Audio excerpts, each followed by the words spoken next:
Bonjour, j'espère que vous allez bien et bienvenue dans cette formation de l'ISO 9001 version 2015. Donc, à la fin de cette formation, vous allez être capable de distinguer les 7 principes de management de la qualité selon la norme ISO 9001 version 2015, savoir les exigences de la norme ISO 9001, savoir comment mettre en place un système de management de la qualité et enfin, on va voir la liste des informations documentées exigées par la norme. Donc l'ISO 9001 définit les critères applicables à un système de management de la qualité. Elle respecte aussi la structure HLS, High Level Structure des normes de management, et elle s'applique à tout type d'entreprise. Donc la différence qui existe entre l'ISO 9001 version 2015 et l'ancienne norme l'ancienne version 2008, c'est que l'ISO 9001 version 2015 donne une grande importance au management des risques et opportunités au sein de l'entreprise. Donc les 7 principes de management de la qualité selon la norme ISO 9001 version 2015. Donc on distingue 7 principes. Premièrement, le leadership. Donc une démarche qualité réussite repose tout d'abord sur l'engagement de l'entreprise et sa capacité à porter le projet. Deuxièmement, l'orientation client. Donc la finalité d'un système de management qualité est de satisfaire les besoins clients et accroître leur fidélité.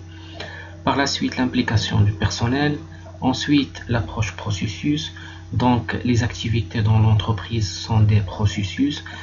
D'où la nécessité de maîtriser ces processus, les éléments d'entrée, les éléments de sortie. Par la suite, l'amélioration, la prise de décision basée sur des preuves et enfin le management des relations avec les parties intéressées.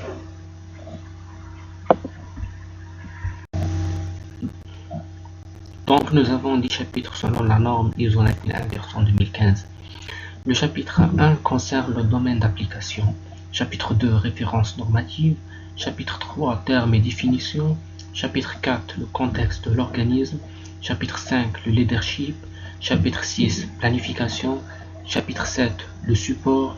Chapitre 8, réalisation des activités opérationnelles. Chapitre 9, évaluation de performance. Et le dernier chapitre concerne l'amélioration. Donc, le management des processus et du système dans son ensemble peut être réalisé en appliquant le concept de la roue de Deming. Donc, nous avons 4 axes. Premièrement, la planification. Donc, planifier, réaliser, vérifier et agir. Donc, planifier, il faut établir les objectifs du système, ses processus, ainsi que les ressources nécessaires pour fournir les résultats correspondant aux exigences du client et aux politiques de l'entreprise. Réaliser, c'est-à-dire mettre en œuvre ce qui a été planifié. Vérifier, c'est-à-dire surveiller et mesurer les processus et les produits et services obtenus par rapport aux politiques, objectifs, exigences et rendre compte des résultats.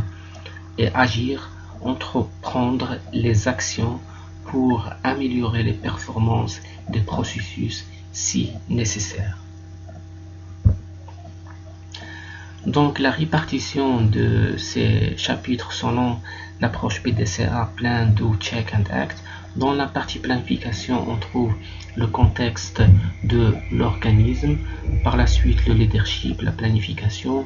Dans la partie Do ou bien faire, je trouve le support et la réalisation des activités opérationnelles. Dans la partie vérifier ou bien check, on trouve l'évaluation des performances.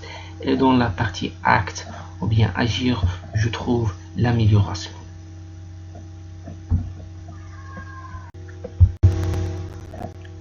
Chapitre 4, le contexte de l'organisme.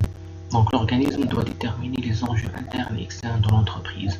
Pour ce faire, on peut travailler avec la méthode SWOT, Strengths, Weaknesses, Opportunities and Threats, ou bien force, faiblesse, menace et opportunité. Donc un exemple SWOT pour une entreprise. Donc pour les forces, l'entreprise possède des employés hautement qualifiés. Pour les faiblesses, nous avons un marketing et image de marque faible. Pour les opportunités, Il faut saisir par exemple de nouvelles technologies d'analyse de fabrication.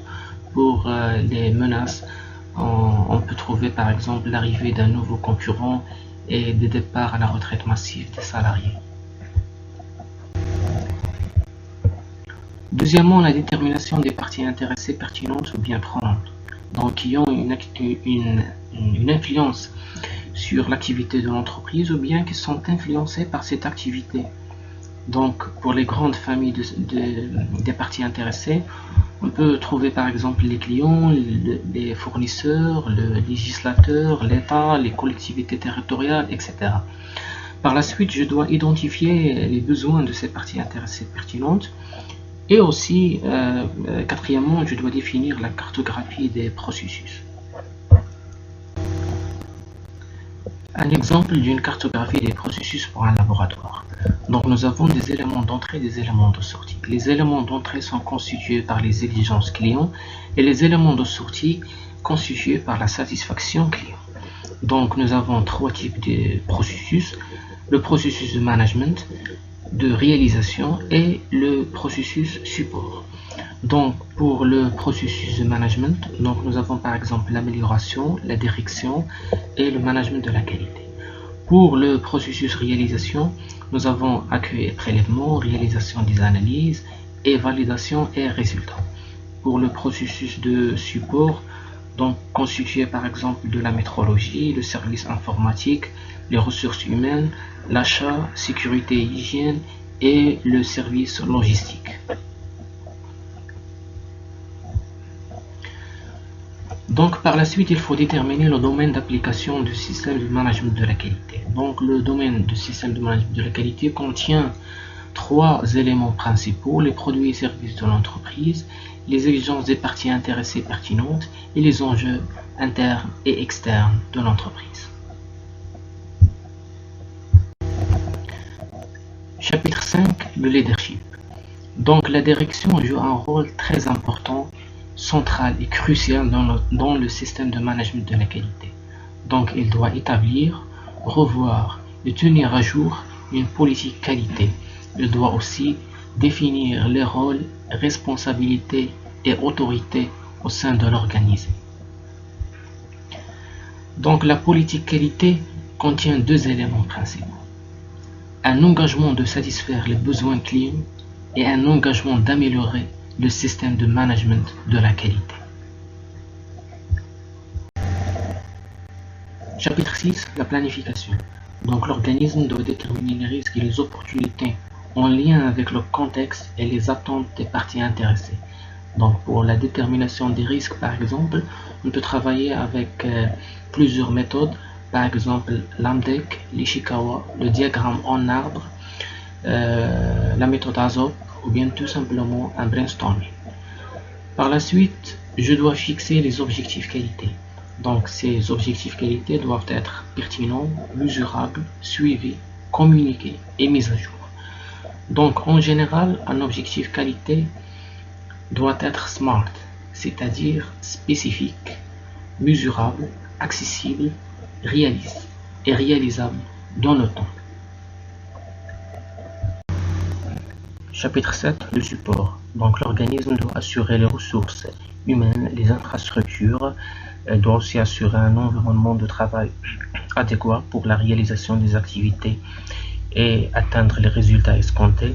Il doit aussi assurer la métrologie, l'étalonnage, la vérification journalière des équipements, etc. Il doit aussi assurer la gestion des compétences par la détermination des compétences et assurer la formation du personnel. L'organisme doit s'assurer aussi que les personnes effectuant un travail sous le contrôle de l'organisme sont sensibilisées à la politique qualité, aux objectifs qualité pertinents, à l'importance de leur contribution à l'efficacité du système de management qualité, y compris aux effets significatifs d'une amélioration des performances, aussi aux répercussions d'un non-respect des exigences du système de management qualité. Les informations documentées. Donc, il s'agit de tracer toutes les informations apportant la preuve de la bonne réalisation du produit ou bien du service. La création de chaque document doit être régie selon un processus défini. Ceci afin de maîtriser l'aspect documentaire du système. Ces informations documentées doivent être identifiées et décrites, accessibles et partagées, protégées et stockées. Chapitre 8. La réalisation des activités opérationnelles. Ce chapitre concerne la chaîne de valeur dans son ensemble. Il s'agit de maîtriser les approvisionnements, notamment éviter les ruptures de stock et la réalisation du produit de sa conception à la livraison.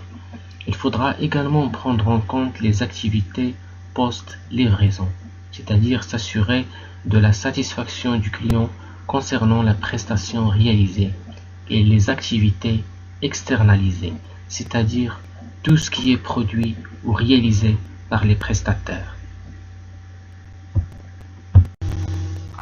Chapitre 9. Évaluation des performances. Donc l'organisme doit mettre en place les moyens de surveillance et de contrôle pour contrôler les objectifs qualité. Ensuite, faire des audits internes et la revue de direction. Donc, grâce à l'audit interne, les écarts entre ce qui est écrit et ce qui est appliqué sont mis en évidence. Donc, le rapport d'audit soumis pour examen et décision à la direction de l'entreprise lors de la revue de direction permet de réduire cet écart. Donc, il faut tout d'abord élaborer un programme annuel d'audit interne. Par la suite, la réalisation de ces audits par des personnes formées à cet effet. Et ensuite, mise en œuvre d'actions correctives nécessaires pour réduire les écarts détectés. Chapitre 10. L'amélioration. Dans ce dernier chapitre, nous avons deux axes principaux: non-conformité et actions correctives et amélioration continue. Donc, il faut maîtriser les produits non conformes. Trois paramètres sont à respecter. Premièrement, il faut identifier les produits non conformes. Deuxièmement, il faut évaluer l'importance de la non-conformité détectée. Troisièmement, il faut isoler les produits non conformes et les traiter par des réparations, des retouches, des dérogations ou bien un déclassement. Et enfin, je dois améliorer sans cesse. Enfin, je vous propose la liste des informations documentées exigées par la norme. Premièrement, on trouve le domaine d'application du système de management de qualité et la cartographie des processus. Deuxièmement, le fonctionnement des processus, fiche processus, tableau des indicateurs, rapport audit, compte rendu, revue de processus, planification des actions. Troisièmement, on trouve la politique qualité. Quatrièmement, les objectifs qualité. Cinquièmement, surveillance et mesure, on trouve le rapport d'étalonnage, rapport de contrôle, rapport de maintenance. Concernant les compétences, fiche de poste, habilitation et responsabilité.